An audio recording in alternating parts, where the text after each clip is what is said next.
राज्यामध्ये आजही अवकाळीसह गारपीट, विदर्भ मराठवाड्यात पिकांना मोठा फटका। सलग तिसऱ्या दिवशी जळगावमध्ये झालेल्या पावसामुळे ज्वारी आणि केळी पिकाचं नुकसान। एरंडोल तालुक्यातील नगदुली गावामध्ये वीज पडल्यामुळे शेतकऱ्याचा मृत्यू। मराठवाड्यात गारपिटीमुळे 2716 हेक्टर पिकांचं तर 777 हेक्टरवरील फळपिकांचं नुकसान। विभागीय आयुक्त कार्यालयाचा प्राथमिक अंदाज। धाराशिवमध्ये गारपिटीसह अवकाळी पावसाची हजेरी, आंबा आणि पपईच्या बागांचं नुकसान। लोहारा तालुक्यातल्या शेतकऱ्याच्या शेतातील टरबूज पिकाचा चिखल, नुकसान भरपाई देण्याची शेतकऱ्यांची मागणी। सलग चौथ्या दिवशी सुद्धा लातूरमध्ये अवकाळी पावसाची हजेरी। प्रशासनाच्या माहितीनुसार अवकाळी पावसामुळे जिल्ह्यात 9 जनावरं दगावली। लातूर आणि जळकोट तालुक्यातील काही ठिकाणी फळबागांचं नुकसान। भंडारामध्ये सलग 5व्या दिवशी पावसाची हजेरी। हवामान खात्यानं वर्तवलेल्या अंदाजानुसार पावसाची रिपरिप सुरूच। बागायती शेतीला पावसाचा मोठा फायदा। वर्ध्यामध्ये पहाटेपासून अवकाळी पावसाची दमदार एंट्री, विजेच्या कडकडाटासह जोरदार पाऊस। गडचिरोलीमधल्या अनेक भागांमध्ये अवकाळी पावसाच्या सरी, उन्हापासून त्रस्त झालेल्या नागरिकांना दिलासा, पण शेतीचं नुकसान होण्याची शक्यता। गोंदिया जिल्ह्यामध्ये सर्वदूर अवकाळी पावसाची हजेरी। वादळी वाऱ्यासह आलेल्या पावसामुळे मका पीक जमीनदोस्त। पिपरी परिसरामध्ये अवकाळी पावसाचा शेतीला तडाखा। अमरावतीमध्ये पहाटे वादळी वाऱ्यासह जोरदार पाऊस। शहरातल्या अनेक भागांमध्ये वीज पुरवठा खंडित। इरविन चौकामध्ये झाडं कोसळली, अनेक ठिकाणी वाहतुकीचा खोळंबा। बुलढाण्यामध्ये अवकाळी पावसामुळे झालेल्या नुकसानाची पाहणी करण्यासाठी उमेदवार शेतकऱ्यांच्या बांधावर। सकाळपासून खासदार प्रतापराव जाधव, संजय गायकवाड आणि रविकांत तुपकर यांनी मातोळा तालुक्यात घेतली नुकसानीचा आढावा।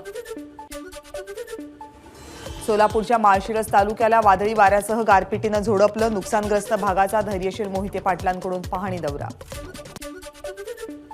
राज्यात अवकाळी पावसाची हजेरी, तर दुसरीकडे रत्नागिरीच्या दापोलीत पाण्याची भीषण टंचाई। ओनणवसे गावातील 12 वाड्यांमध्ये पाणी टंचाईची समस्या। अहमदनगर शहरामध्ये काल रात्री किरकोळ वादातून 2 गटांमध्ये राडा। हाणामारीत 4 जण गंभीर जखमी। जखमींवर जिल्हा रुग्णालयात उपचार सुरू।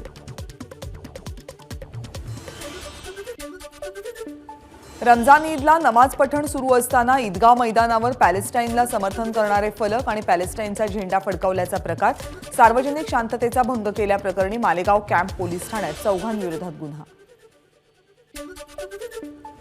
सांगलीमध्ये नाकाबंदीच्या वेळी सापडली विनापरवाना वाहतूक होत असलेली 26 लाख रुपयांची चांदी। गस्ती पथकातील कर्मचाऱ्यांनी चांदीच्या दागिन्यांसह वाहन चालकाला घेतले ताब्यात। जामनेरमध्ये पतीकडून पत्नी आणि 9 महिन्यांच्या मुलीची हत्या। 2 महिन्यांपासून पत्नी माहेरी राहत असल्याच्या रागातून हत्या केल्याची माहिती। हत्येनंतर विहिरीत उडी मारत संबंधित व्यक्तीची ही आत्महत्या। पोलिसांकडून तपास सुरू। धुळ्यामध्ये होणाऱ्या पोलीस भरतीच्या पार्श्वभूमीवर इच्छुक उमेदवारांकडून मैदानी चाचणीचा सराव। आगामी निवडणुकीत भावी खासदारांनी वयोमर्यादेसह परीक्षा फी कमी करण्याच्या प्रश्नावर निर्णय घेतला नाही तर निवडणुकीवर बहिष्कार टाकणार, विद्यार्थ्यांचा इशारा।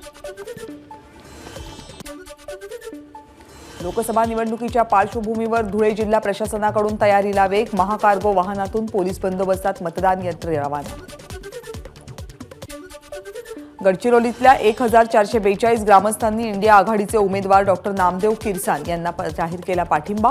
बैठकीत ग्रामसभेच्या समस्या, आदिवासी समाजाचे प्रश्न, कायद्याची अंमलबजावणी याबाबत मुद्दे मांडले। परभणी लोकसभेचे महाविकास आघाडीचे उमेदवार संजय जाधव यांनी भर पावसात केलं भाषण। राजेश टोपेंची उपस्थिती। घनसावंगीच्या तीर्थपुरीमध्ये महाविकास आघाडीच्या बैठकीच्या वेळी जोरदार पाऊस। प्रणिती शिंदे यांची सोलापूरमध्ये कॉर्नर सभा। पावसात भिजत भाषण, राजकीय वर्तुळात चर्चा। यवतमाळ वाशिमच्या उमेदवार राजश्री पाटील यांच्या प्रचारासाठी अभिनेता गोविंदा मैदानात। गोविंदाला पाहण्यासाठी वाशिमकरांची गर्दी। रत्नागिरी सिंधुदुर्ग लोकसभा मतदारसंघात नारायण राणेंसाठी आशिष शेलार मैदानात। सावंतवाडीमध्ये शेलार यांच्या मॅरेथॉन बैठका। शेलारांकडून कार्यकर्त्यांच्या भेटीगाठी।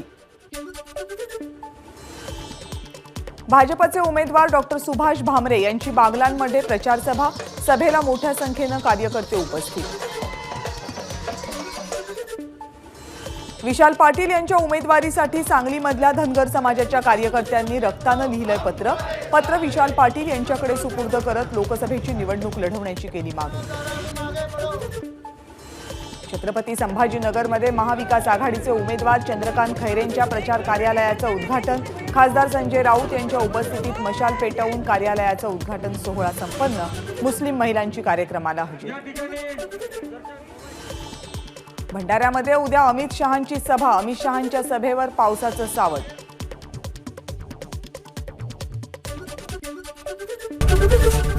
एबीपी माझा, उघडा डोळे बघा नीट.